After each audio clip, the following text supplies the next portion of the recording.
So just like there's a difference between high stakes performance and high performance, there are a difference between high stakes performers and high stakes jobs.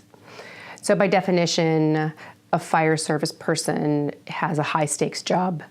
A law enforcement person has a high stakes job. Teams that are going down to Harvey, search and rescue, water rescue, those are high stakes jobs.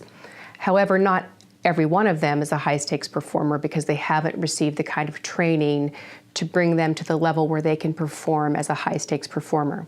So what happens is if you go into a situation and you haven't had the training to prepare yourself for what you're going to see and hear and do, mitigate the potential trauma, and then process that trauma or potential trauma or secondary trauma when you get home, then it just stays with you. And so our protective services, firefighters, and law enforcement personnel are committing suicide at record rates. The average suicide rate for Americans is 13 individuals per 100,000. For protective services, which is law enforcement and fire service personnel, it's 34.1 per 100,000. In one survey, 50% of fire service personnel said that they had considered suicide during their career.